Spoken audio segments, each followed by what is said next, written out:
Hi, I'm doctor Teja, chiro practitioner, osteopath and physiotherapist. ఈరోజు మనం salt గురించి చూద్దాం. చాలామంది అంటుంటారు కదా, ఈవెన్ సాల్ట్ తీసుకుంటే హెల్త్ ప్రాబ్లమ్స్ చాలా వస్తాయి, బీపీ పెరుగుతుంది, సో అదర్ హెల్త్ ప్రాబ్లమ్. అసలు ఈ సాల్ట్ తీసుకోవడం వల్ల మన బాడీలో ఏ టైప్ ఆఫ్ ఇన్ఫ్లమేటరీ రెస్పాన్స్ వస్తుంది, అసలు ఎలా క్రియేట్ అవుతుంది ఇన్ఫ్లమేషన్ అనేది, దీనివల్ల ఏ సెల్స్ని ఇది స్టిమ్యులేట్ చేస్తుంది బాడీలో, ఇమ్యూన్ సెల్స్ని అనేది చూద్దాం మనం. మనకి సాల్ట్ అంటే చాలా వరకు అనేది ఏంటంటే వైట్ పాయిజన్ అంటాం కదా. సో దీనివల్ల మనకి చాలా కామన్గా వచ్చేది ఏంటంటే అందరికీ తెలిసింది బీపీ, బ్లడ్ ప్రెషర్ పెరుగుతుంది అంటాం. అలానే బ్రెయిన్ స్ట్రోక్స్, హార్ట్ అటాక్స్ అనేది కామన్గా వస్తూ ఉంటాయి. సో ఈ సాల్ట్ ఇంటేక్ ఎక్కువ తీసుకునే వాళ్ళలో. దీంతోపాటు ఇటలీలో ఒక యూనివర్సిటీ పబ్లిష్ చేసింది ఏంటంటే ఈవెన్ ఆటో ఇమ్యూన్ డిసీజెస్ కూడా వచ్చే అవకాశం చాలా వరకు ఉందని. అంటే ఆటో ఇమ్యూన్ డిసీజెస్ అంటే ఈ సోరియాసిస్ కావచ్చు, రుమ్టాయిడ్ ఆర్థరైటిస్ కావచ్చు, అలానే బ్రాంకియల్ ఆస్తమా కావచ్చు, ఈవెన్ డయాబెటీస్లో కూడా టైప్ 1 ఇన్సులిన్ డిపెండెంట్ డయాబెటీస్ అంటాం కదా, వీటిని కూడా ఆటో ఇమ్యూన్ డిసీజెస్ అంటామన్నమాట. అలానే జోగ్రాన్ సిండ్రోమ్ అంటాం. ఇవన్నీ కూడా మనకి ఆటో ఇమ్యూన్ డిసీజెస్లో రకరకాలుగా ఉంటాయి. సో ఇవి దేని వల్ల వస్తే సాల్ట్ అసలు ఏం చేస్తుంది అనేది చూద్దాం అన్నమాట. ఫర్ ఎగ్జాంపుల్ మనం బ్రోంకియల్ ఆస్తమాని చూసుకుందాం. మనం ఈ ఆస్తమా పేషెంట్స్ తగ్గినప్పుడు ఈ స్ఫుటం అనేది ఉంటుంది, అంటే ఈ తెమడ ఉంటుంది కదా. సో ఇందులో ఏమవుతుందంటే నార్మల్గా కంపేర్ చేస్తే ఈ సాల్ట్ ఎక్కువ తీసుకునే వాళ్ళలో ఈ స్ఫుటంలో, ఈ తెమడలో మనకి ఈ ఇన్ఫ్లమేషన్ అనేది ఎక్కువగా ఉంటుంది అనమాట. ఈ ఇన్ఫ్లమేటరీ సెల్స్ అంటాం.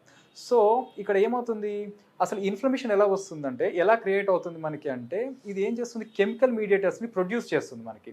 ఈవెన్ కోవిడ్ టైంలో కూడా ఇంటర్లూకిన్స్ అని చాలా వినే ఉంటాం మనం. అవి కూడా ఇన్ఫ్లమేటరీ మీడియేటర్సే. సో ఇక్కడ ఏమవుతుంది, మనకి కెమికల్ మీడియేటర్స్ ప్రొడ్యూస్ చేస్తుంది కదా. అయితే సాల్ట్ తీసుకున్నప్పుడు ఏమవుతుందంటే మనకి బాడీలో ఈ ఇమ్యూన్ సెల్స్ ఉంటాయి కదా, ఇందులో సబ్ గ్రూప్ ఉంటాయి. ఈ సబ్ గ్రూప్లో ఏమవుతుందంటే TH17 హెల్పర్ సెల్స్ని ఇది ఏం చేస్తుందంటే, ఇది స్టిమ్యులేట్ చేసేసరికి ఒక టైప్ ఆఫ్ ఇమ్యూన్ రెస్పాన్స్ అనేది జరగడం అవుతుందన్నమాట. సో దీనివల్ల ఏమవుతుందంటే ఈ ఇన్ఫ్లమేషన్ అనేది పెరుగుతుంటుంది అన్నమాట. ఎప్పుడైతే సాల్ట్ ఎక్కువగా తీసుకుంటారో వీళ్ళలో ఏమవుతుంది, ఈ మన ఇమ్యూన్ సెల్స్లో సబ్ గ్రూప్లో TH17 హెల్పర్ సెల్స్ని ఇది స్టిమ్యులేట్ చేయడం ద్వారా ఈ ఆటో ఇమ్యూన్ డిసీజెస్ వచ్చే అవకాశం అనేది చాలా కామన్గా చూస్తున్నారు అనమాట ఇప్పుడు నవేడేస్ ఇది. ఓకేనా. సో దీంట్లో పాటు మనకి స్పెసిఫిక్ ఆర్గన్ డ్యామేజ్ కూడా అయ్యే ఛాన్సెస్ ఉంటాయి. ఇప్పుడు హార్ట్ కావచ్చు, లివర్ కావచ్చు, కిడ్నీ కావచ్చు. కామన్గా ఏంటంటే కిడ్నీస్. సో కిడ్నీ ఫెయిల్యూర్స్ అంటాం కదా. సో బ్లడ్ ప్రెషర్ ఎక్కువ పెరగడం వల్ల ఇక్కడ ఏమవుతుందంటే ఈ కిడ్నీస్కి బ్లడ్ సర్క్యులేషన్ అనేది తగ్గిపోతుంది అనమాట. సో దానివల్ల ఏమవుతుంది, ఈ కిడ్నీస్ ఇన్ఫ్లమేషన్ అనేది ఎక్కువగా అయిపోతుంది. సో దానివల్ల ఈ ప్రాబ్లమ్స్ అనేది మనకి కామన్గా ఈ సాల్ట్ తీసుకోవడంలో జరుగుతుంది. మనం కామన్గా అవాయిడ్ చేయాల్సింది ఏంటంటే ఎక్కువ స్టోరేజ్ ఫుడ్స్, అంటే మనకి రెడీమేడ్ ఫాస్ట్ ఫుడ్స్ ఒకటి అవాయిడ్ చేయడం, అండ్ సాల్ట్ ఒకటేసారి స్టాప్ చేయకుండా కొంచెం ఇంటేక్ తగ్గించడం. సో ఇవన్నీ అవాయిడ్ చేయడం వల్ల చాలా మంచిది. For example rheumatoid arthritis patients ఉన్నారు. సో వీళ్ళలో ఏమవుతుంది, సాల్ట్ ఎక్కువగా తీసుకోవడం వల్ల ఈ సివియారిటీ పెరగడం, ఈ ఫ్రీక్వెన్సీ పెరగడం, ఈ అటాక్స్ ఎక్కువ అవ్వడం, ఇవన్నీ కామన్గా చూస్తామన్నమాట. సో మనం వీలైనంత వరకు ఈ సాల్ట్ ఇంటేక్ లో చేయడం అనేది చాలా మంచిది. అండ్ వీలైతే కొంచెం అవాయిడ్ చేయొచ్చు. అంటే ఇప్పుడు ఫర్ సపోజ్ 3 times మనం ఫుడ్ తీసుకుంటాం కదా.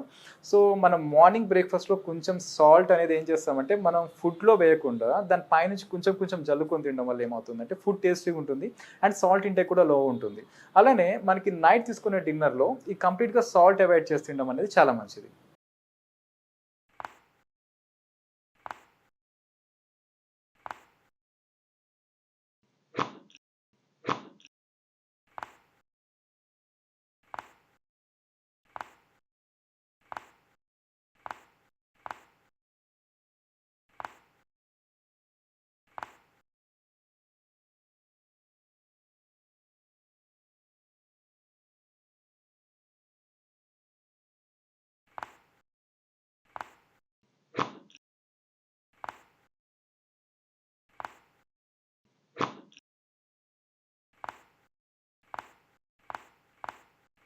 హలో అండి, నమస్కారం. మన దగ్గరకంటే ఎలా వచ్చారు మీరు ఇక్కడ క్లినిక్ అసలు? అంటే సార్ గత 1.5 year నుంచి నాకు బైక్ ట్యాక్సీ, ర్యాపిడో, ఓలా అన్నట్టు అలాంటి విధంగా నడిపిస్తూ ఉండేవాడిని సార్. ఓకే. సో నాకు అలా నడిపించడం కంటిన్యూ బ్యాక్ బోన్ అనేది చాలా సివియర్గా పెయిన్ అవడం జరిగింది. గత 3 months నుంచి అయితే చాలా సివియర్గా పెయిన్ అవుతుంది. ఎక్కడెక్కడ పెయిన్ ఉండేది సార్ ఇక్కడ మెడ పైన అయితే చాలా నొప్పి. అంటే పడుకునేటప్పుడు వన్ సైడ్ పడుకున్నా, ఇలా పడుకున్నా నొప్పి మాత్రం తగ్గడం లేదు సార్.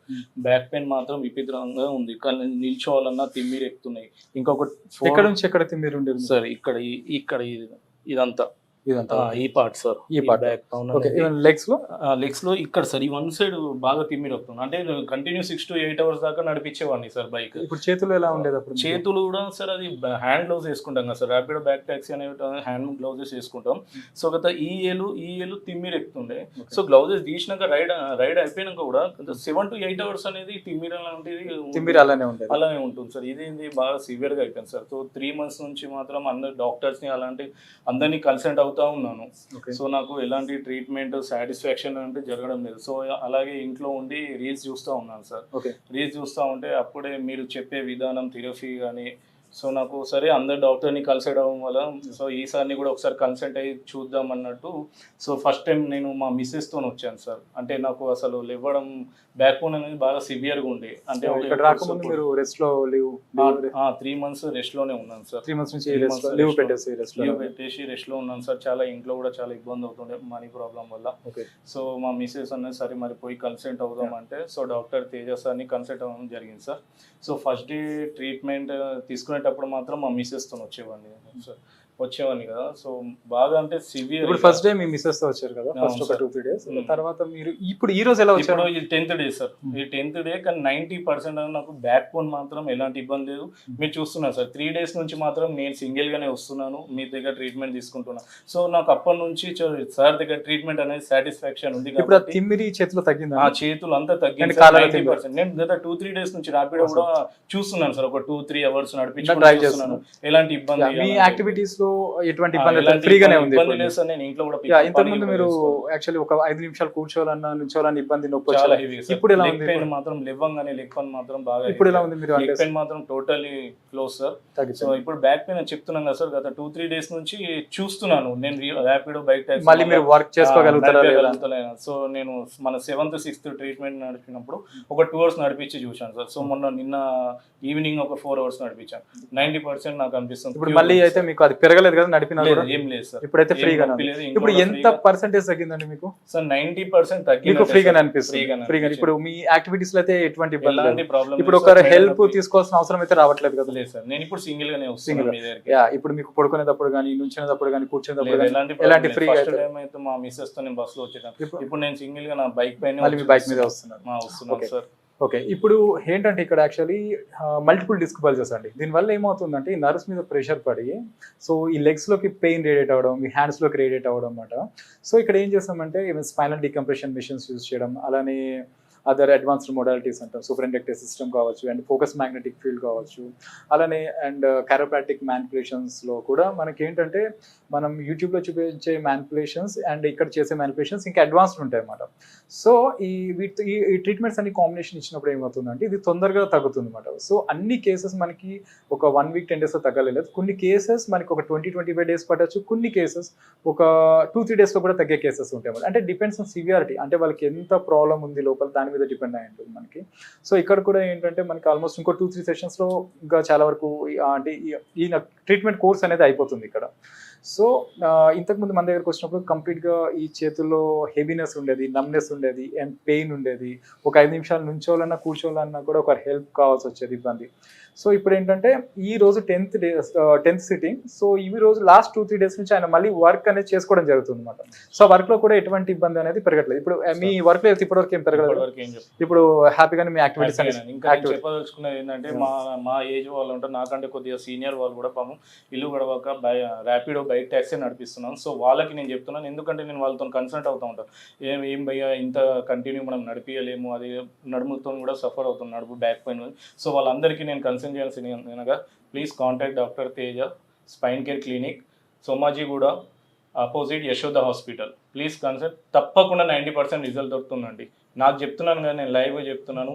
నాకు నేను ఇప్పుడు బైక్ ట్యాక్సీ 3-4 days నుంచి కంటిన్యూ అవుతుంది. సో నా ట్రీట్మెంట్ అయిపోయినాక కూడా నేను దేవుడి దయ వల్ల నా బైక్ ట్యాక్సీ మళ్ళీ ర్యాపిడో నడిపించగలుగుతున్నాను. Thank you sir. Thank you so much. Okay అండి, థ్యాంక్ యూ.